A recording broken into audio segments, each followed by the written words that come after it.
Wanadhani ya bongo lala. Tumejamu sijifanye uja notice. Wanadhani ya bongo lala. Tumejamu sijifanye uja notice. Wambie punde imechoka sana. Tumejamu sijifanye uja notice. Wambie punde imechoka sana. Tumejamu sijifanye uja notice. Get ready, get ready, get ready, get ready, get ready, get ready, get ready. Assalamualaikum. Assalamualaikum. Mangetu Chita Chronicles. Wacha niwaonyeshe hapa, hawa ni ambulance sasa wa hapa dunia yetu. Hapa ni Sotik mahali inaitwa Rongena Manaret Ward ama namna gani. Hawa wanapeleka huyu mama 1 kilometer from here every week kwa sababu wanaenda kufanyiwa check up hospitali huko Litein. Inabidi watoe yeye kutoka nyumbani 1 kilometer wabebe namna hii sababu barabara ni mbaya, wafikishe yeye mahali lami iko ndo aende hospitali ama namna gani. MCA yako na hii and I want to congratulate you. Anaitwa Chipto. Nataka hata kukupatia congratulations kwa kazi mzuri ile unafanya. Si unaona kazi mzuri vile inaendelea. Hama Kalenjin congratulations, na hata tunaomba hii miaka 5 iishe haraka ukuje tuwaongezee tena ingine 5 ama namna gani. Gavana yako na hii yetu they are incompetent to the MCA anaitwa Hilary Barchok. Mnaona vile dunia iko. Nataka tu kuwapatia congratulations ago amache alenjo. Ogilge na kotesta wae boisionik kou ni siketuye en 2027 sokero. Cham alenjo ak Mangetu Chito ogere kou ne jokes. Ruto alisema ati nikiweka tu Bible chini hivi kila kitu na shughuli sahi hajatimiza hata moja.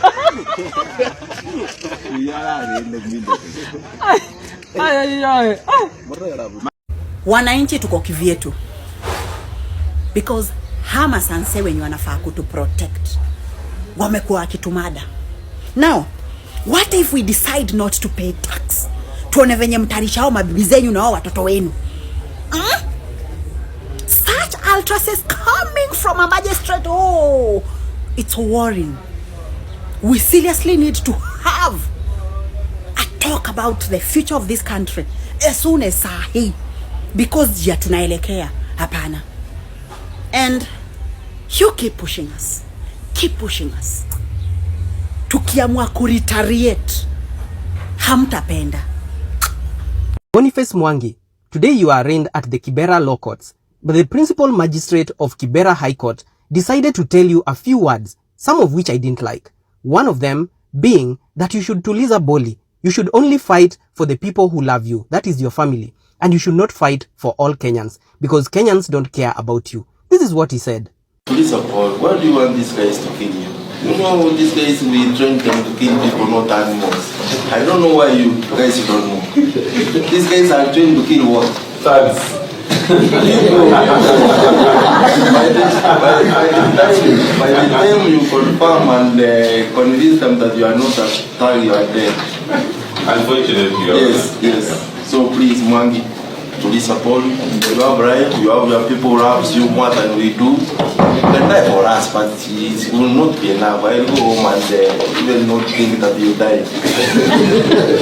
But your people will think forever that you died. Can you start thinking for your people? If Kenyans to go their way, think for your people.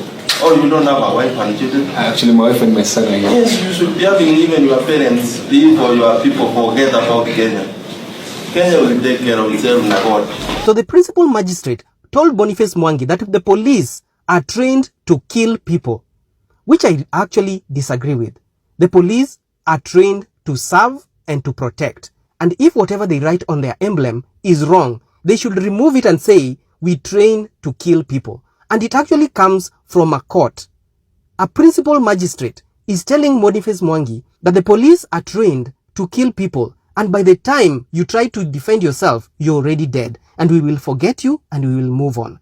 Well, there are some truths to that. But the reality is, we are the Kenyans. We are Kenyans. We should fight for our rights. We should fight for our country. Even in our anthem, we say, Kenya yetu tunayoipenda, tuwe tayari kuilinda. How are you protecting your country by sitting at home? How are you protecting your country by assuming what is going on in the government?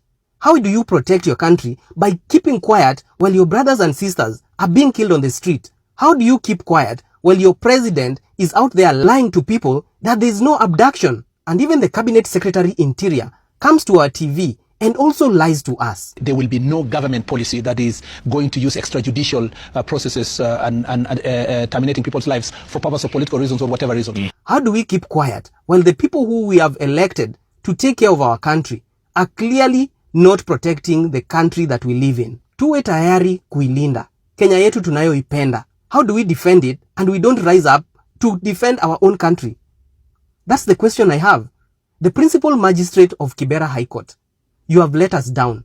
You are the one who should speak up and say the police are supposed to serve and protect, not to bring fear to the people who are at the forefront of defending Kenyans. Kenyans who cannot rise up. There are people who cannot actually go to the streets. Our mothers, our fathers, people who are old in the society, they cannot rise to the occasion. But as the young people, we can rise and say that this is wrong. When leadership is taking us to the dogs, we have to rise up and say this is wrong. Because it doesn't make sense. How do you, as a principal magistrate, tell a person who has come to your court, arrested from his business premises, you are telling this person, you should actually keep quiet, tuliza boli, sit in your house, and watch as your country is looted.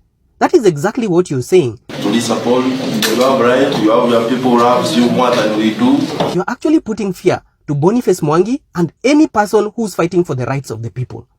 That is very wrong. For you even to advocate and say that the police are trained to kill. No, the police are trained to serve and to protect. You're supposed to protect us Kenyans. And when you say that Kenya will take care of itself, how will Kenya take care of itself and we are Kenyans? Leave for your people, forget about Kenya. Kenya will take care of itself, my God. We are Kenya. Kenya is the people, the citizens of Kenya is what Kenya is. So there's no way of you separating Kenya from the people of Kenya. How do you want us to sit down as Kenya is looted that Kenya will take care of itself? It doesn't even make sense. First of all, if this is the kind of magistrate that will actually oversee court cases of police that have killed people, police brutality, and the police who have done extrajudicial killings, then we are in trouble. Because if this principal magistrate believes that the police are supposed to kill people, that's why we train them. Kama tuwezilinda Kenya yetu, wenani atatulindia Kenya yetu? Sisi ndo wa Kenya na wa Kenya ni sisi.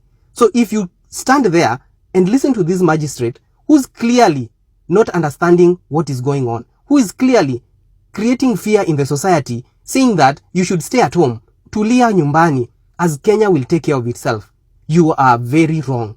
You are very wrong.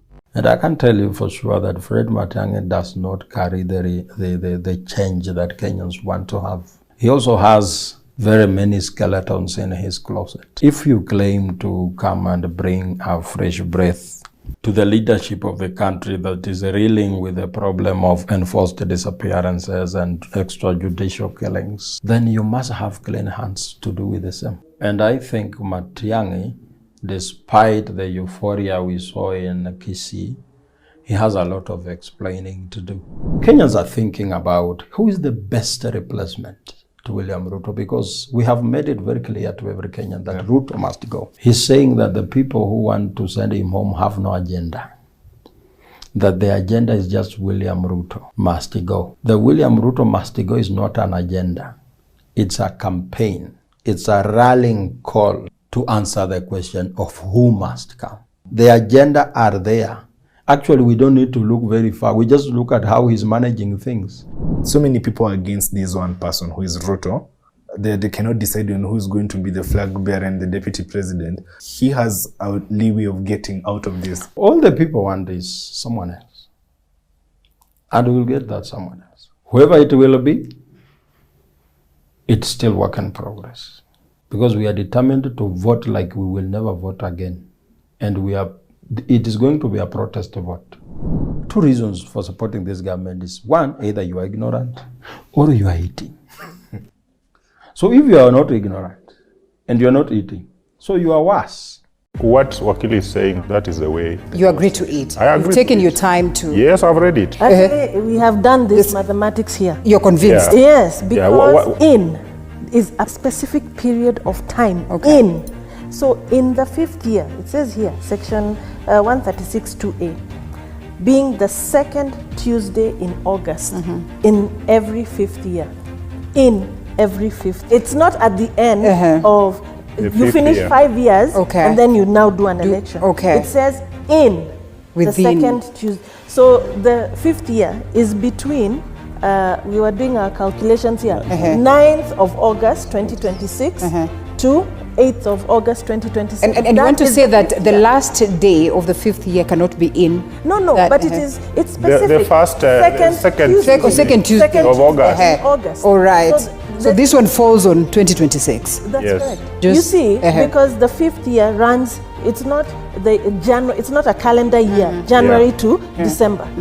It is, it cuts across August 26th to August 27th. So within there, that is the 5th year.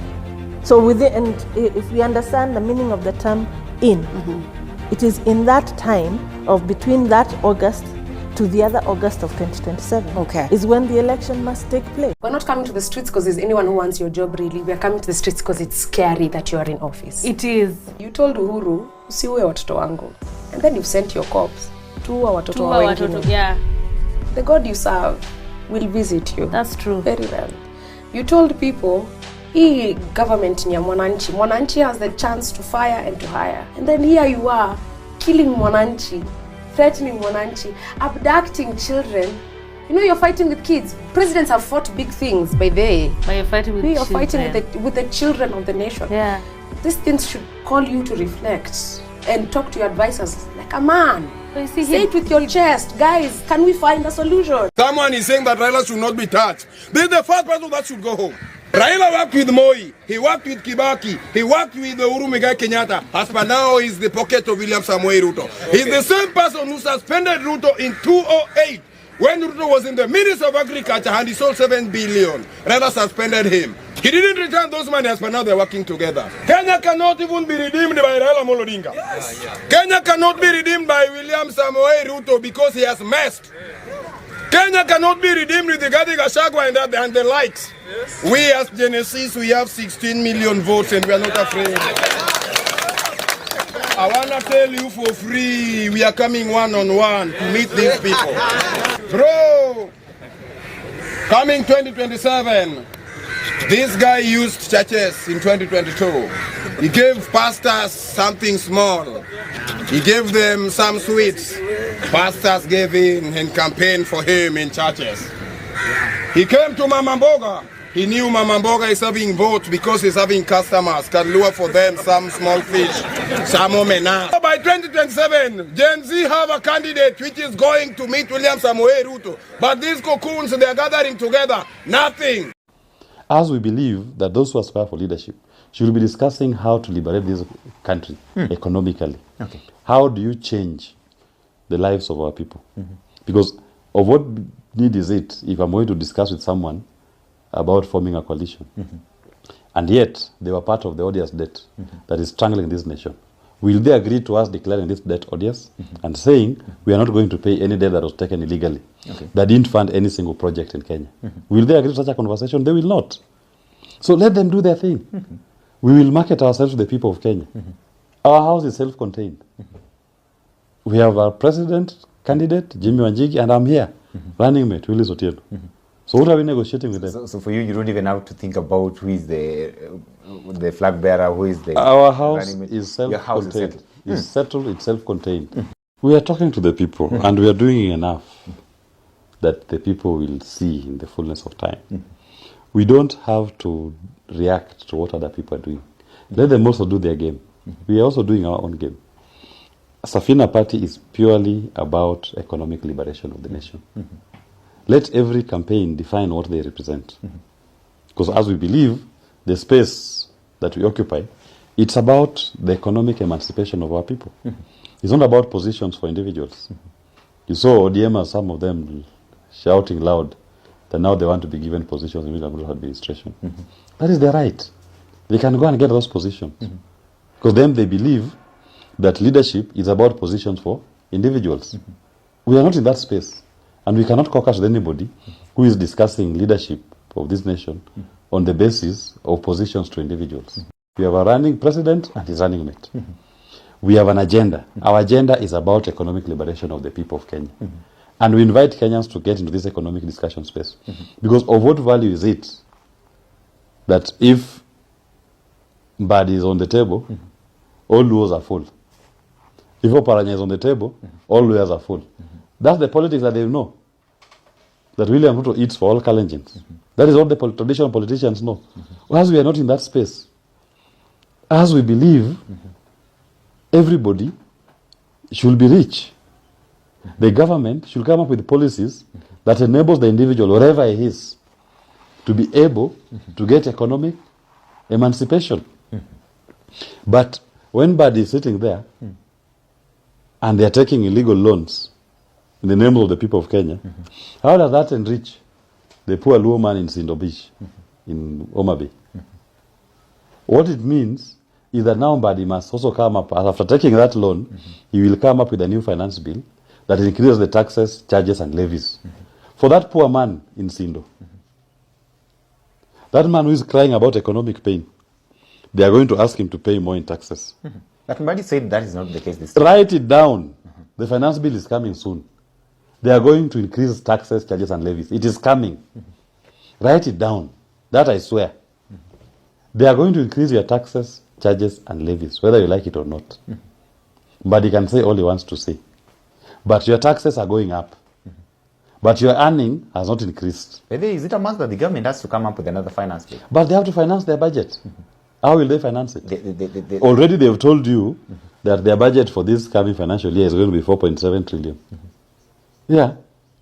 So how will they finance it? Their collections today, on average, on revenue, you are averaging 160 billion per month. Your collections are barely hitting 2.1 trillion. Your debt finance for this year was going to be 1.9 trillion. Next year, your debt payment is at 2.1 trillion. You have a budget of 4.7 trillion. So tell me, how will you finance it without raising taxes? Because it's financed from people's money. So they have to come back to you and ask you to collect, to pay. Yeah. Range Rover, $430,000. $180,000. Lexus LX 600, $300,000. $150,000. LC 300, $200,000. $100,000. Toyota Fortuner, $80,000.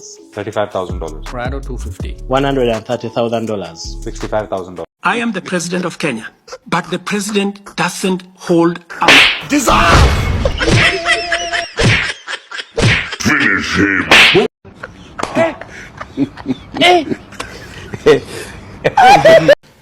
Matiang'i has never been the candidate of any young people. I'm shocked someone thinks Matiang'i is the candidate of any young person. Yeah. We know Matiang'i as the strongman of the Jubilee regime that put this country in extreme crazy debt, as the guy who occupied the office of the deputy president during the Jubilee regime. We know him as the strongman internal security minister. We know him for the Ruaraka land saga. No one knows Matiang'i for any good. Yes, exactly. And the killings during COVID and all of those things. So anyone who thinks Matiang'i is a savior, lost. Yeah.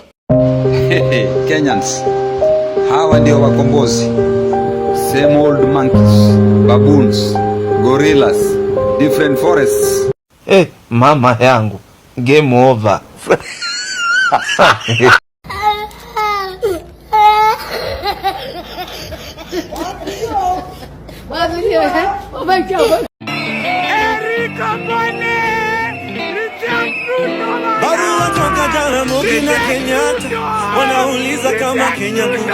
Na vitu zina happen in country ikifika 2027 na uko 18 plus tukupate bila kura.